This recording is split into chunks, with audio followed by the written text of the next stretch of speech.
Bonjour, bienvenue sur Comment fait-on, je suis heureux de vous retrouver pour une nouvelle recette. Aujourd'hui, nous allons réaliser ensemble un cake à l'orange. Vous allez voir, c'est très simple à faire et surtout c'est délicieux. Je vous donne juste avant les ingrédients et puis après je vous explique comment réaliser cette délicieuse recette. Alors, les ingrédients pour un cake à l'orange d'environ 8-10 personnes. Vous aurez besoin de 500 g de farine, 280 g de beurre, 300 g de sucre en poudre, 6 œufs, 10 g de sel, un paquet de levure chimique, le jus de 2 oranges et 8-10 écorces d'orange confite. Je vous montre ce que c'est juste après. Le temps de préparation, c'est environ 20 minutes, c'est très rapide. Et le temps de cuisson, c'est 55 minutes à 200 degrés, mais ça aussi, je vous l'explique après. Voilà, vous savez tout. Maintenant, on passe à la recette. Suivez-moi. Allez, c'est parti pour la recette. Encore une fois, vous allez voir, c'est très simple à réaliser. Dans un premier temps, vous faites fondre votre beurre, juste fondu, vous voyez. Il ne faut pas qu'il soit cuit non plus. On fait ça au micro-ondes, ça marche très bien. On prépare également les petits dés d'orange. Alors moi j'ai déjà commencé, juste pour vous montrer. On prend un couteau et puis on vient découper des petits dés. Pas trop épais parce que les écorces d'orange confite c'est toujours un petit peu dur, même après cuisson. Donc on les fait pas trop épais, vous voyez là c'est très bien.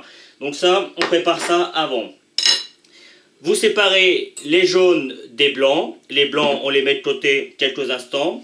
Puis, on va mélanger le sucre avec le jaune d'œuf.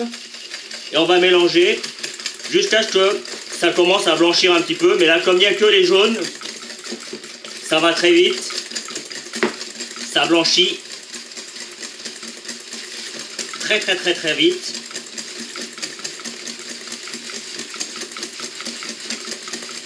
Voilà, vous avez vu, ça va vraiment très vite.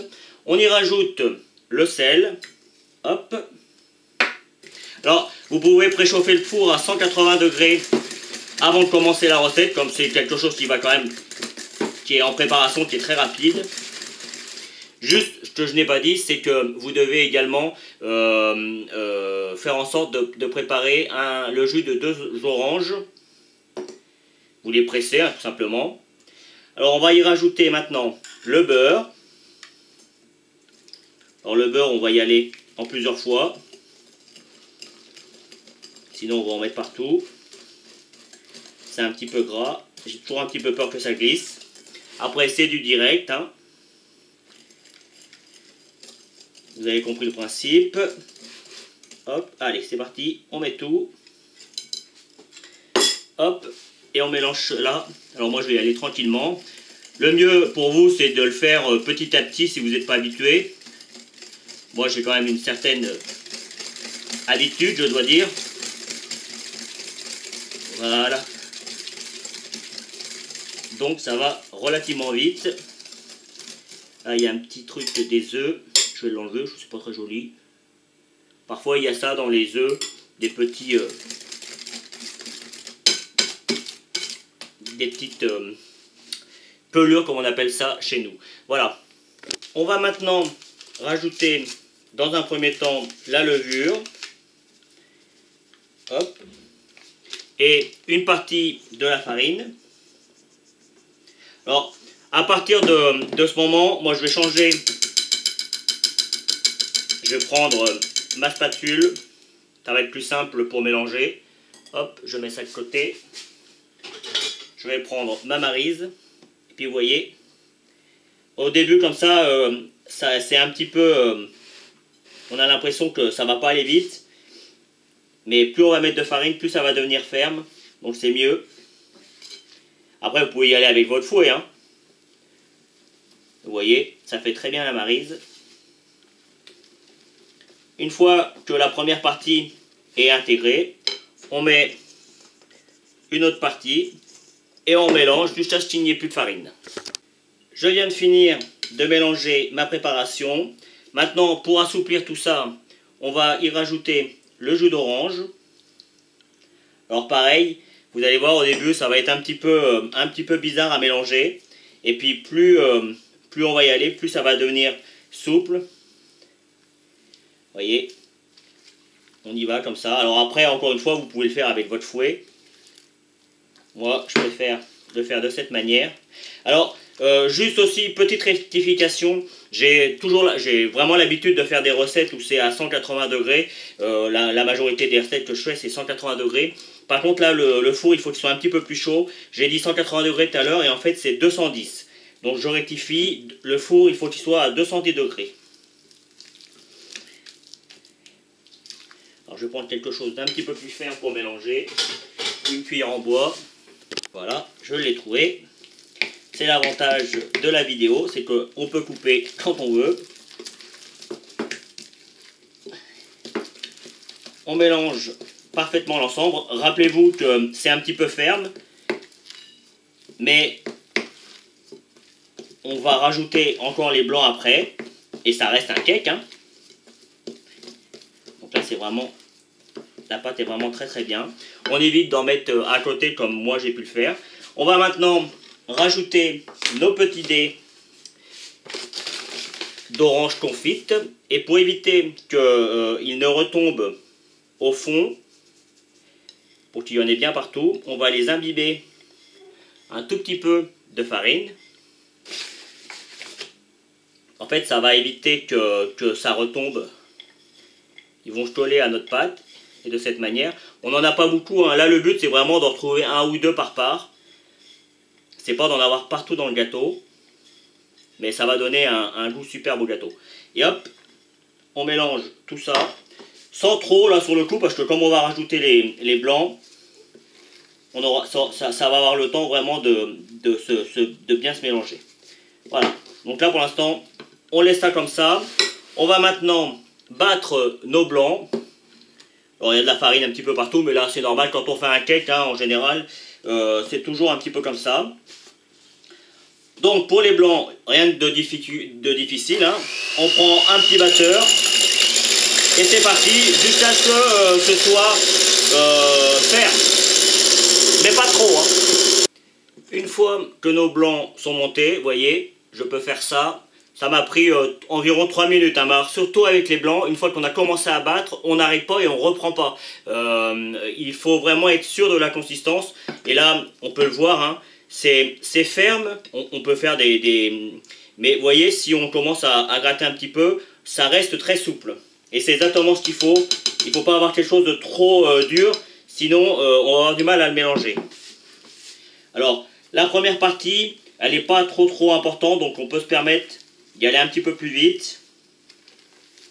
Bon, moi, par habitude, j'ai tendance à toujours faire attention. Et vous voyez, là sur le coup, j'y vais avec ma cuillère, mais je fais le même principe que si j'avais une maryse. C'est-à-dire que je vais sur les côtés, je vais en dessous ma pâte et je la relève. Vous voyez, de façon à venir englober les blancs, et on y va tranquillement, sans tout casser. Voilà. Alors là, comme ça devient plus souple, je vais pouvoir à nouveau changer d'ustensile. Ça fait un petit peu de vaisselle, mais enfin bon, après, hein, quand on fait de la pâtisserie, il y a toujours un petit peu de vaisselle. On remet une tournée de blanc, on ne met pas tout d'un coup, hein. Et là, à nouveau, on recommence l'opération. En dessous, dessus, en dessous, dessus, on grimpe. Et en même temps, on peut faire tourner le plat, comme ça, on est sûr qu'il y en ait bien partout. Et vous allez voir, plus on va mettre de blanc, ce qui est logique, et plus ça va devenir souple. Donc plus ça va être facile à mélanger. Là déjà, c'est bien plus facile qu'au départ. Donc vous avez compris le principe, hein, je ne vais pas faire toute la vidéo là-dessus. Une fois que cette tournée de blanc est mélangée, on met en une troisième, puis une quatrième, après suivant la vitesse que vous voulez aller. Mais je vous conseille, moi, de vraiment les mélanger petit à petit, c'est mieux. Vous voyez là, hop, j'arrive à un moment. Et je vais en mettre une tournée. Vous voyez, je l'ai fait en 4 fois, moi. Allez, je vous laisse faire pour mélanger les blancs. Mes blancs sont parfaitement mélangé, comme vous pouvez le constater. Maintenant, dernière étape, juste avant de mettre au four, on prend un moule à cake, on beurre avec le beurre que l'on avait fait fondre tout à l'heure, avec un pinceau, on beurre, et on tamise avec un petit peu de farine. On met un petit peu de farine et puis après on tape sur les bords pour que ça colle sur l'ensemble. Ça va permettre à notre cake de ne pas coller au moule. Et puis, l'étape la plus facile, j'aurais tendance à dire, on remplit notre cake. Alors attention, on le remplit aux 3/4 parce que ça gonfle, évidemment, on a mis de la levure. Donc ne le remplissez pas à ras-bord, sinon ça va faire quelque chose de vraiment trop gros. Si vous en reste, n'hésitez pas à faire des petits. Ça marche aussi très bien et c'est aussi très bon. Surtout, vous pouvez les congeler et les sortir quand vous en avez envie. Vous voyez, là, il y en a assez. Il m'en reste presque rien. Hein. Il vaut mieux en faire un petit peu plus que pas assez. Le reste, je vais le mettre dans des petits moules, moi, et puis je vous montrerai ce que ça donne. Donc là, c'est parti. Au four... on peut baisser le four après quand il est bien chaud à 200 degrés et c'est parti pour environ 45 minutes. Rappelez-vous, on sait quand un cake est cuit, on met un couteau dedans au bout de 35-40 minutes. Si la lame ressort sans pâte, c'est que c'est cuit. Si la lame ressort avec de la pâte dessus, c'est que il faut encore laisser au four. Si jamais ça prend trop de couleur dessus, n'hésitez pas à mettre un papier cuisson ou un papier aluminium sur le dessus de votre cake. Comme ça permettra à l'intérieur de continuer à cuire sans que ça prenne de la couleur. Allez, c'est parti pour la cuisson. Voilà, on va finir la vidéo sur le résultat. Alors, juste pour info, je ne me rappelle plus si je l'ai dit précédemment, mais la cuisson, pour ma part, a été de 55 minutes environ. Donc ça, c'est dit. J'ai attendu que ça refroidisse pour le démouler et comme vous pouvez le voir, on a une jolie mie. On voit bien les morceaux d'écorce d'orange soit en bas, soit au milieu, soit en haut. Donc notre petite astuce avec la farine, ça fonctionne. Et voilà, c'est un cake que vous pouvez conserver 2-3 jours sans aucun problème. Voilà. J'espère que cette nouvelle recette vous aura plu, j'ai pris beaucoup de plaisir à la réaliser. Juste après, vous retrouverez le lien pour vous abonner si ce n'est pas déjà fait. Le lien qui vous mènera à mon site internet où vous retrouverez toutes mes vidéos. Et puis 2 recettes de cake sucré que je vous proposerai. Voilà, à bientôt sur Comment fait-on. Vous pouvez vous abonner maintenant soit ici dans le coin. Allez sur mon site internet où vous retrouverez toutes mes recettes et puis consultez les 2 vidéos qu'il y a ici qui correspondent à des vidéos que soit je vous ai données dans la recette, soit qui correspondent à la recette en question. A bientôt sur Comment fait-on.